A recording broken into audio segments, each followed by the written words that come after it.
This season, rather than madness, opening days, or taking a break, the world is frozen, silenced by quarantines, isolated by distance, and edging on panic. But while work for you may have changed, out here, we're still going strong.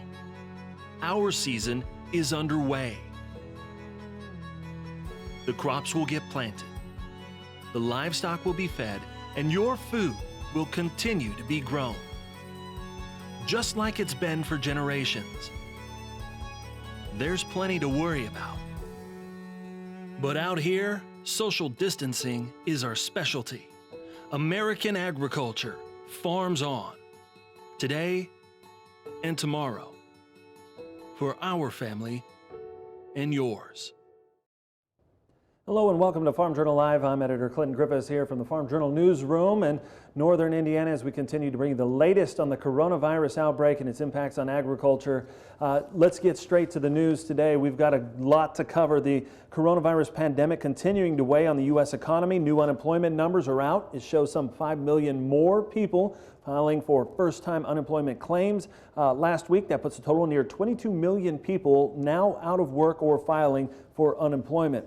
Now, take a look at this map we've created. It shows plants that are either closed or have experienced slowdowns due to the coronavirus outbreak. These are meat processing facilities. Smithfield saying 2 plants temporarily closing in Wisconsin and Martin City, Missouri. Now, the plant near Milwaukee is closing for 2 weeks, while the facility in Missouri is closed until further notice. The Missouri plant gets raw materials from the company's Sioux Falls, South Dakota facility. That Sioux Falls plant, now the nation's #1 hotspot for COVID-19 activity, with nearly 650 cases connected to the plant. Meanwhile, Tyson Foods says 2 people have died following an outbreak at a meat packing plant in Columbus Junction, Iowa. Joining us now, we have the Secretary of Agriculture, Sonny Perdue from Washington. And Mr. Perdue, I know that you were at the President's Conference yesterday, had a really strong message, and one we're hearing from a lot of corners of agriculture right now, that the food supply is ample. It is, and that's a good thing. Obviously, it's strong, it's safe, it's resilient, and thanks to our great producers, farmers, ranchers, and our overall food supply chain. Many people understand that our healthcare workers have been on the front lines, but really those people that continue to supply our food to put American families food on the table, they're real heroes out here working in some adverse conditions to make sure that we continue to be fed. And the good news is that the United States is totally independent regarding food sources. We do import some food that gives us a variety around 12 months out of the year. But the good news is we have adequate, ample food, and the supply chain is sound. You know, one of the things that obviously we've had some concern about are the processors, in particular some of the meat processors dealing with an outbreak of coronavirus. We've had some conversations that maybe there's a plan coming or a way to keep those running. Do we have a plan yet? Is that in the works? Well, yes, there's a plan working with CDC. They're on the site at these plants helping to keep the workers safe that have been infected with COVID-19, but also keeping the businesses operational. We have some that are temporarily closed, and OSHA and CDC are in there helping them to again clean out and make sure everything is safe to regain operations. The good news is none of the food is a problem, though, and that's the great news. The food is safe. There's no evidence of any transmission that way. So it's mostly keeping the workers safe and keeping the plant operational, because our food supply is so integrated, it's so sophisticated, and frankly synchronized, almost a just-in-time type of process. So when those animals and that produce leave the farm, it has to move very quickly into the supply chain. And if there is a broken link in the chain, then things back up quickly. Yeah, and we've seen, you know, and started to hear from some corners of farm country that, you know, that hiccups in the supply chain is pressuring prices in some way. I know we've been talking about potential safety nets, the president talking to you about providing a safety net for farmers at this point. Do we know what that looks like, how big it could be, and could we go through a few of the sectors? Well, we do know a little bit of what it looks like. We've been working on that since Congress passed the CARES Act, but The president has asked me to expedite that. I've got a program that I'll present to him this week over that. It's probably going to, this first tranche is probably going to be in the 16 to 18 billion dollars, 16 direct payments to our producers, really in all of our sectors, including cattle, livestock, calf, cow-calf operations, hogs, as well as produce, specialty crops, commodities, and that have been hurt, and then the dairy sector, certainly all of those, and other extraneous things like horticulture. Any kind of ag producer will be available for direct payments. And then we're also going to have about a $2 to $3 billion purchasing program trying to take this dislocated food out of our supply chain that had been going into food service institutions and move it back into our food banks and other nonprofits so they can, again, to help provide the needed food for people who are staying at home. Yeah, we know that we're seeing a demand increase at some of these food banks, 40, 50%. So a significant need for people as they deal with, displacement from work, furloughs, and being unemployed at this point. Certainly. And it hurts all of our hearts, particularly those of us in agriculture, to see a milk dumped or produce wasted and harrowed under because of no market. And certainly it would be tragic if we had to begin destroying our cattle or our hog herds. Right. As we talk a little bit about dairy there, any chance of reopening the Dairy Margin Protection Program? And what about support for some of the dumping that's had to go and happen? Yeah, Clinton, we get a lot of requests, obviously, about reopening the Dairy Margin Coverage Program. It is essentially an insurance program, and the principal insurance is you have to have it before you need it. And so we're looking for other ways to indemnify dairymen. I think we really destroy the whole concept of crop insurance and dairy margin coverage if we allow people to take advantage after the fact. We don't want to incentivize people to wait and not take out insurance again, and then call upon Congress and their members in order to have an ad hoc disaster program. Our safety net and farmers really based on a good crop insurance program in which farmers participate. But if we train them that they don't have to participate in an insurance program, then we've defeated that purpose. Sure. As we talk about row crops for just a minute, I know one of the biggest issues we've seen out there is the plummet in oil prices and subsequently demand for ethanol. And now we've got, production slowdowns and cuts, and our ethanol stocks are at historic levels. That's weighing on farmers as they're trying to plant a corn crop right now and decide between corn and soybeans. Of course, we've got logistics issues about shipping around the world, but what about for row crop farmers? Anything like MFP in the works? Well, commodities there will be part of this disaster program that we have on the pandemic here and the COVID. They're going to be part of that as well. There'll be an earlier tranche that I mentioned, and then later on we'll see what demand destruction. You mentioned ethanol. It's going to be severe. The challenges there in the overall energy sector and the lack of demand in that way is depressing prices to really below even operational variable cost in there. And we're seeing many of these ethanol plants close, which will lead to a lack of corn demand. We know that we had probably 40% of demand for corn going into ethanol production, energy production, which is good. We're working very hard with our export buyers in China and other places to make sure that we can move ethanol and ham and pork and other things quickly, as well as cotton. Cotton has been one of those commodities that suffered probably the most percentage loss in pricing. Yeah, absolutely, and exports have always been a key for agriculture as we produce more than we need here. Right.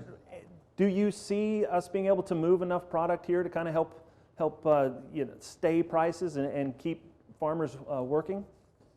Well, there's no silver bullet, but we're looking for silver pellets overall that have multiple sources and solutions. Export's one of those.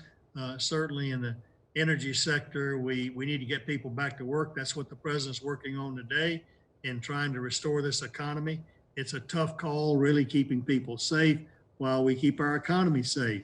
It's sad to think that we would survive the coronavirus and perish because of a lack of economy or jobs moving forward into potential worse economic situations. Mr. Secretary, I know you've been at this for a few years. I'm talking to a couple of farmers. I talked to a gentleman yesterday who said, he's in his tractor, he's working, and he tells me off camera, I'm worried about this. I don't know. I've never dealt with anything like this before, and most of us have not.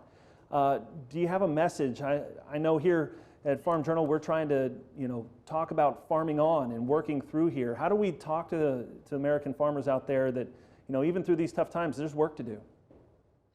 Well, the fact is we've got the greatest constituents in the world in our farmers and our producers, our ranchers, our cattlemen and women, and they do what they always do. The fear is real.